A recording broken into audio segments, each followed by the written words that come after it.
Malegaon parliament हलके की voting है। हम इंडिया अलायंस में हैं, मगर हम एक बात शिद्दत से महसूस कर रहे हैं कि बीजेपी इस हलके में इलेक्शन लड़ते हुए दिख रही है, मगर इंडिया अलायंस के उम्मीदवार जो है बड़ी ही सुस्त रफ्तारी से इलेक्शन लड़ रहे हैं। 2014 और 2019 का इलेक्शन मालेगांव शहर ने उस वक्त कांग्रेस पार्टी के उम्मीदवार को भरपूर वोट दी, मगर उसके बाद भी 14 में 2.25 लाख वोट से और 2019 में लगभग 2,27,000 वोट से कांग्रेस पार्टी को शिकस्त हुई। मगर इस अलायंस में भी ये सीट कांग्रेस पार्टी को दी गई।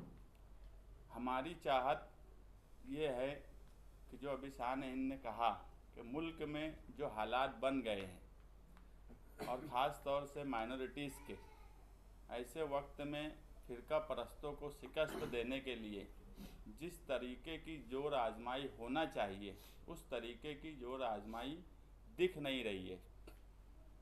हम ये नहीं कहते कि धुलिया मालेगांव में सेकुलर पार्टियों का उम्मीदवार चुन के नहीं आ सकता।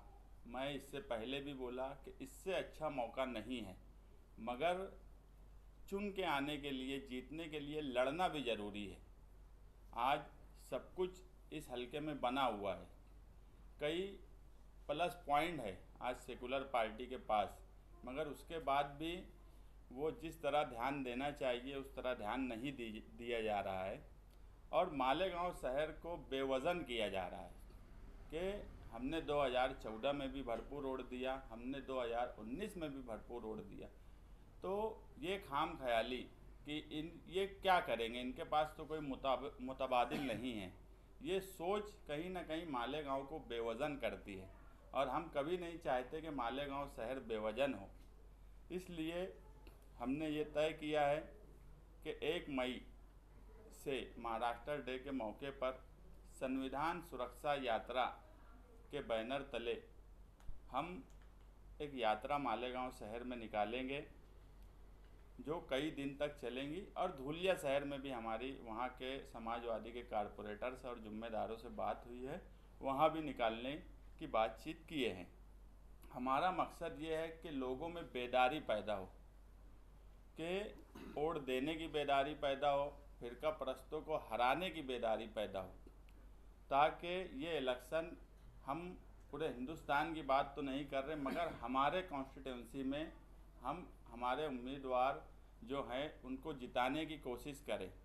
मगर उसके बाद भी अगर इंडिया अलायंस के उम्मीदवार मालेगांव शहर को बेवज़न करने की कोशिश करेंगे तो हमें कोई ना कोई दूसरा रास्ता अपनाना पड़ेगा। हम 2 चीज़ चाहते हैं कि जीत कर भी आए और मालेगांव का वज़न अपना कायम रहे, ख़ास तौर से अक़लियत का वज़न अपनी जगह कायम रहे। अगर कोई ये सोच कर इलेक्शन में आया है कि इनके पास कोई मुतबादिल नहीं है, तो ये सोच को ख़त्म करना, फ़िरका परस्तों का मुँह तोड़ जवाब देना, इसके लिए संविधान सुरक्षा यात्रा निकालने का हमने फ़ैसला किया है। क्योंकि हम महसूस कर रहे हैं कि जिस तरीके का इलेक्शन लड़ा जाता, जिस तरीके से इलेक्शन को होना चाहिए, वो अगर तरीका नहीं है तो हम सिर्फ वोट देकर और ये कहीं से वोट नहीं लाएं और हर वक्त हर 5 साल के बाद हमारी बेवज़नी हो कि ये कितना भी वोट दे दे, कोई उसका फ़ायदा नहीं, कोई उसका हल नहीं। ये चीज़ अब इस इलेक्शन में ख़त्म होना हमारा मकसद है। मैं इससे पहले भी बोला कि मैं हजरत से जाकर मिला और उनकी उम्मीदवारी का फ़ैसला आने और नहीं आने के बाद ही हम उस मामले में कुछ बोलेंगे। कल हमको जब ये इल्म हुआ कि 12 बजे उनकी प्रेस कॉन्फ्रेंस है और वो अपना फ़ैसला सुनाएंगे, तो हमने ये प्रेस कॉन्फ्रेंस रखी। देखो, जमहूरियत में सबको हक़ है कि वो इलेक्शन में आए। अब उन्होंने क्या सोच के तैयारी की थी और अब इलेक्शन लड़ने की बात क्यों नहीं बोलते, वो बात मैंने सुनी। मगर अगर वो इलेक्शन में आते तो बहरहाल इस शहर की बेवज़नी कम होती थी, मगर अब वो एक चीज़ नहीं हुई। इसलिए आगे की स्टेप क्या होना चाहिए, तो हमने ये 1 मई को जो संविधान सुरक्षा यात्रा निकालने का फैसला आज मौलाना उमरैन साहब के फैसले के बाद ही हमने ये फैसला लिया है। हमारी संविधान सुरक्षा यात्रा में वो भी शामिल हो। संविधान सुरक्षा यात्रा में आप इसको किसके खिलाफ निकालेंगे? हम फिरका परस्त के खिलाफ ये यात्रा निकालेंगे। मगर आज मैं एक बात बोला कि मालेगांव शहर की बेवजनी, अगर कोई ये समझेगा कि कोई मुतबादिल हल नहीं है, तो हम वो बेवजनी भी ख़त्म करने की कोशिश करेंगे। मगर यात्रा फिरका परस्तों के खिलाफ रहेगी। हाँ, इस बीच में अगर उम्मीदवार ने जीतने के हिसाब से कोशिश की तो हम उस यात्रा से पहले या यात्रा के दौरान वो फैसला करेंगे कि हमें क्या करना है। यात्रा कहाँ से निकलेंगी और कहाँ कहाँ घूमेंगी? मालेगांव शहर और धुलिया शहर में यात्रा निकालने का फैसला किए हैं। अभी जगह, क्योंकि आचार संहिता लगी हुई है, परमिशन लेने का सवाल है, तो वो सब चीज़ों के लिए अभी हमारे पास हफ्ते भर का वक्त है। तो हम वो सारी चीज़ें, एक मीटिंग हमारी पार्टी के लोगों की बुला के तय करेंगे और 2-3 रोज़ पहले उसका ऐलान करेंगे कहाँ से निकलेंगे और कहाँ कहाँ जाएंगे। क्योंकि परमिशन जिस हिसाब से मिलेगा उस हिसाब से यात्रा निकाली जाएंगी। नहीं, कई दिन चलेंगी।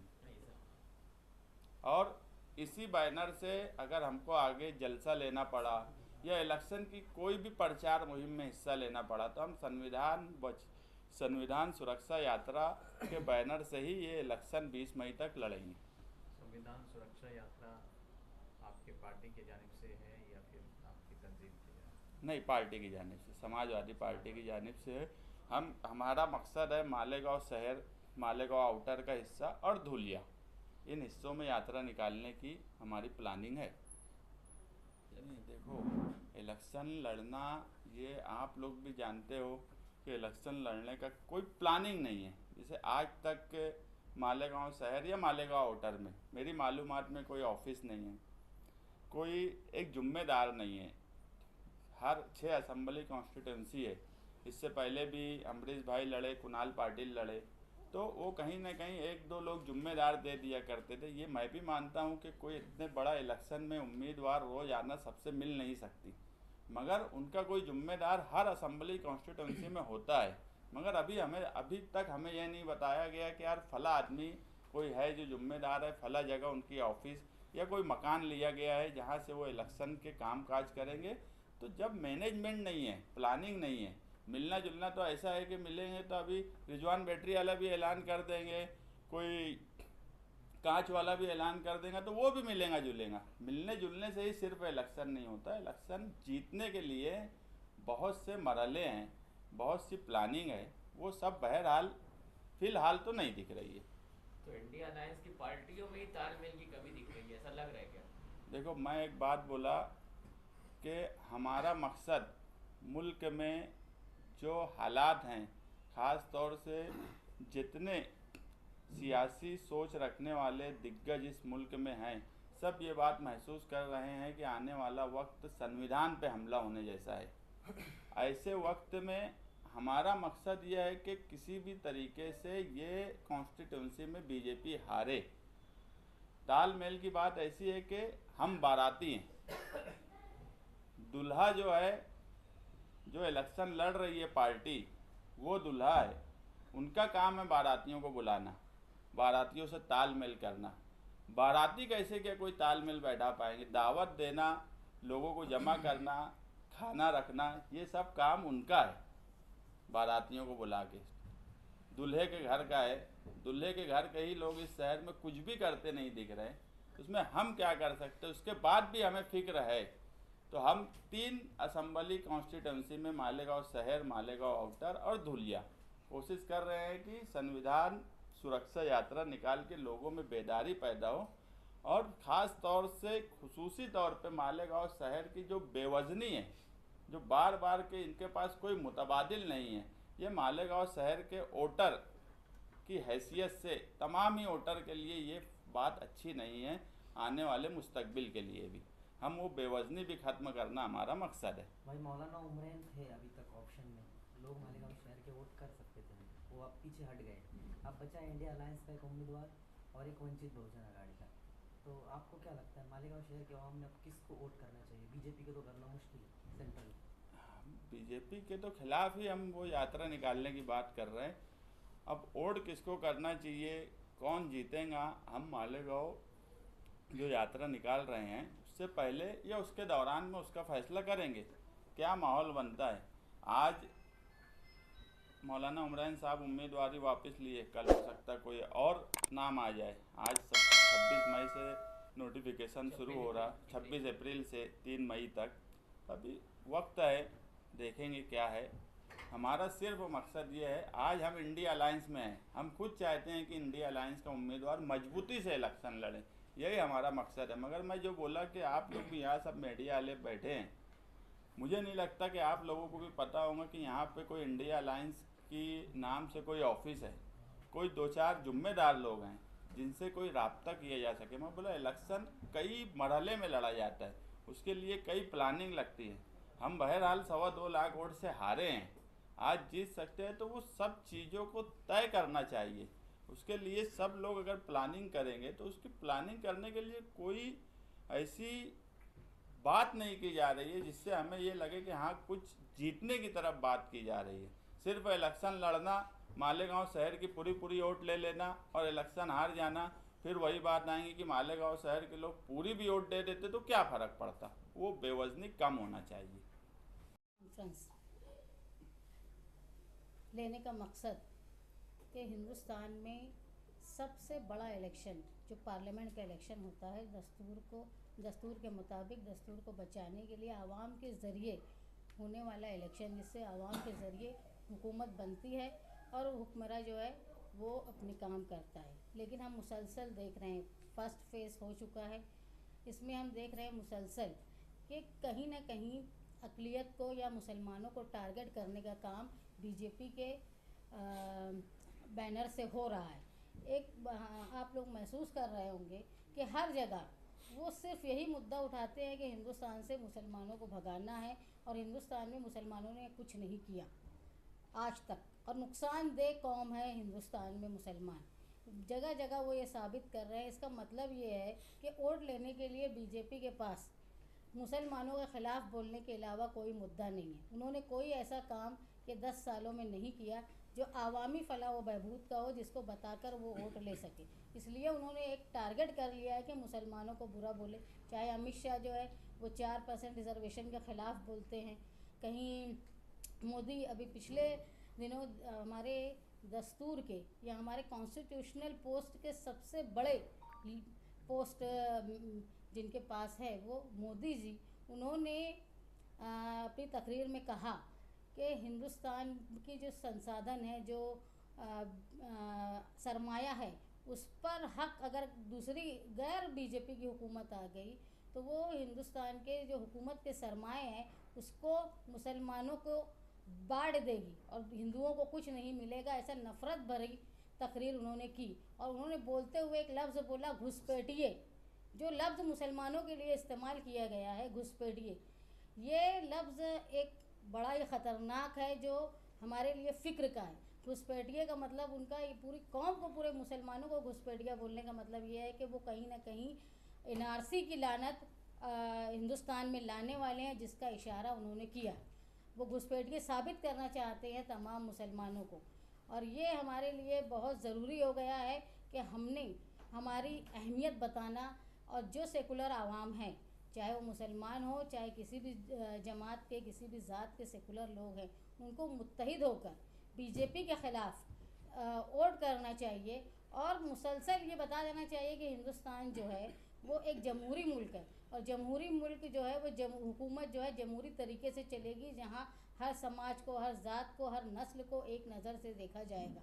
लेकिन प्रधानमंत्री का जो बयान है वो ख़ास तौर पे मुसलमानों के लिए एक सवालिया निशान और फ़िक्र का मौका हो गया है, जहां हमको सोचना चाहिए। उन्होंने एक इशारा दिया है कि कहीं ना कहीं वो NRC को लागू करेंगे आगे जाकर। घुसपैठिए लफ्ज़ का इस्तेमाल शायद उन्होंने इसीलिए किया कि जो अक्सरियत में लोग हैं वो खुश हों इस बात से कि ये लोग धीरे धीरे जो है वो हिंदुस्तान से अक़लियत को निकालना चाहते हैं, जिसकी हम लोग समाजवादी पार्टी की तरफ से प्रधानमंत्री की इस बयान की मजम्मत करते हैं और हमको अफसोस इस बात का है कि इलेक्शन कमीशन जो हमेशा से आज़ाद माना जाता था, उन्होंने अभी तक कोई एक्शन नहीं लिया। अगर इलेक्शन कमीशन का खुद मुख्तारी आज हिंदुस्तान में होती तो कोई भी सियासी लीडर इस तरह का नफ़रत फैलाने वाला बयान नहीं देता। आज हम लोगों को ये महसूस हो रहा है कि हिंदुस्तान की जमहूरियत जो नाफिज तो नहीं हुई है कि जमहूरियत ख़त्म हो गई है, लेकिन धीरे धीरे जो है जहाँ खुद मुख्तारी जिन अदारों में थी उसको धीरे धीरे ख़त्म कर दिया गया है और वहाँ पर मनमानी हुकूमत की चल रही है, शरपसंदों की चल रही है, जिसके ख़िलाफ़ मुत्तहिद होकर सेकुलर लोगों को एहतजाज करना चाहिए और उनको जो मुकाम में जो जंग आज़ादी के वक्त में जो जनसंघी RSS के लोग शामिल नहीं थे, वो आज ऐसा मौका आ गया है कि वो हिंदुस्तान के सबसे ज़्यादा वफ़ादार और हुब्बुल वतन वही कहला रहे हैं, जबकि उनकी तारीख़ रही है हिंदुस्तान में कि अंग्रेज़ों के वक्त से उन्होंने हिंदुस्तान के आवाम को छोड़कर हुकूमत की चाटुकारिता की। इसलिए लोगों को मुत्तहिद होकर, ख़ास तौर पे जो लोग कॉन्स्टिट्यूशन समझते हैं, उन लोगों में बहुत फ़िक्र महसूस हो रही है कि हिंदुस्तान अगर इस तरह राह पे जाएगा शरपसंदी की तो आगे बहुत बड़ा नुकसान होगा। लेकिन जो बयान उन्होंने घुसपैठिए का दिया वो हमारे लिए एक सोच का मुकाम हो गया है कि ये लोग मुसलमानों को हिंदुस्तान से निकालने के लिए कोई ना कोई हरकत करेंगे ताकि वो मुसलसल हिंदुस्तान पे राज कर पाए।